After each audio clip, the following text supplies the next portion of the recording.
confirm that the defense team sent a letter addressed to Representative Luistro, the chairperson of the Committee on Justice. This was dated March 24, 2026. This letter was sent in response to the invitation extended to us by the committee. We will just read the pertinent portions so that the public is also informed of the reason or the reasons stated in this letter. So under these circumstances, and considering the public statements made by the chairperson, it appears that the committee intends to conduct a trial.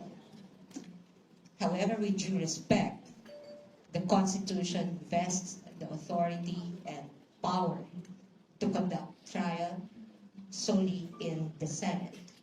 And this is clear and explicit in Section 3, Paragraph 6, Article 11 of the 1987 Constitution, which, as you know, states that it is the Senate that shall have the sole power to try and decide all cases of impeachment.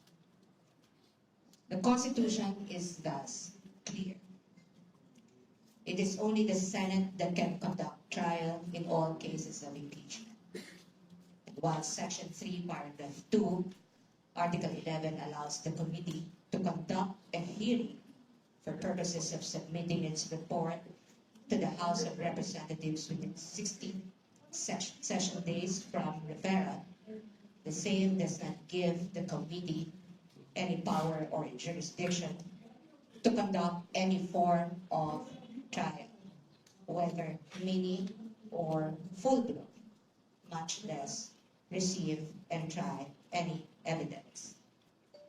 That impeachment rules must be compliant with the Constitution is made clear in Francisco versus House of Representatives, wherein the Supreme Court declared Section 16 and 17 of Rule 5 of the Rules of Impeachment Proceedings adopted by the then 12th Congress unconstitutional. And in doing so, the Supreme Court aptly reminded it is basic that all rules must not contravene the Constitution, which is the fundamental law. In light of these, while the invitation for the respondent and counsel to participate in the committee's mini-trial is well noted, we cannot, however, do so at this point on the ground that the committee and or the House of Representatives, as well as any of its members, lack jurisdiction to conduct any form of trial or exercise any of its incidents. Absent such jurisdiction, any attempt to proceed in the nature of any form of trial or to invoke powers ancillary to it is unconstitutional.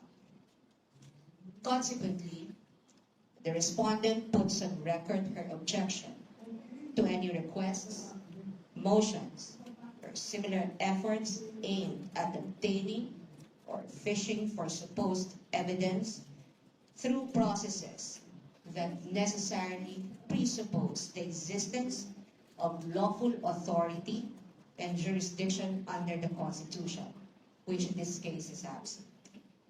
As timely stated in the appearance and consolidated answer both made ad cautelam, the respondent does not waive any jurisdictional or other objections she has to these proceedings, nor her right to seek the appropriate legal remedies.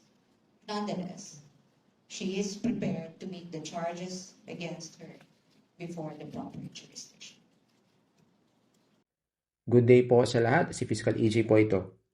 Masyadong pilit ang legal gymnastics ng defense team ni VP Sara. They are crying unconstitutional and lack of jurisdiction based on a wrong premise.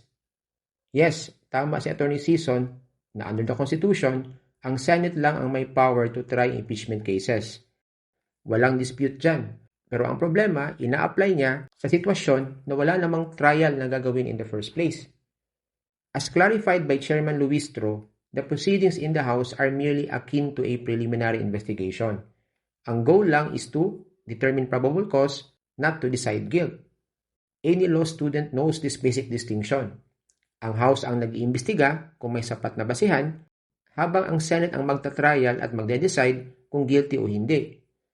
Magkaibang stage, magkaibang function. And this distinction is not just theoretical. It's reflected in how the proceedings are actually conducted. Kaya nga wala kang makikitang full-blown trial sa mga hearings na gagawin ng Committee on Justice. Walang cross-examination as a matter of right, walang determination of guilt. Kaya nung nag-insist si Congressman Rufus Rodriguez na dapat daw payagan ang mga lawyers ni VP Sara na mag-cross-examine, hindi pumayag ang committee. Why? Because cross-examination is allowed only in a full-blown trial. And that full-blown trial happens in the Senate acting as an impeachment court.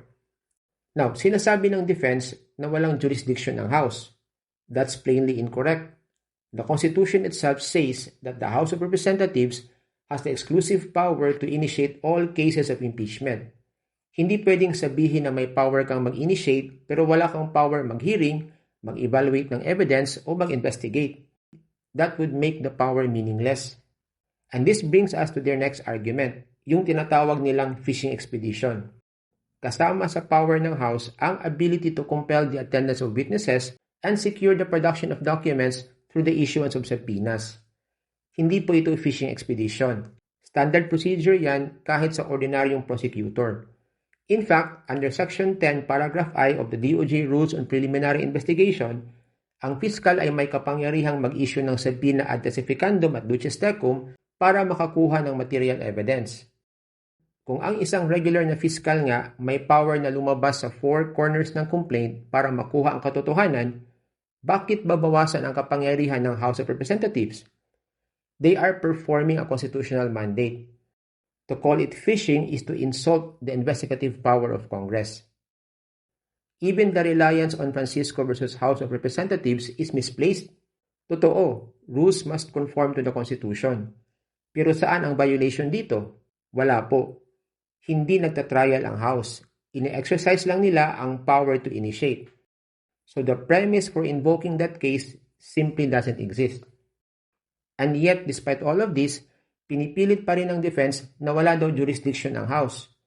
Mali po yan. The Constitution is clear. To repeat, the House of Representatives shall have the exclusive power to initiate all cases of impeachment.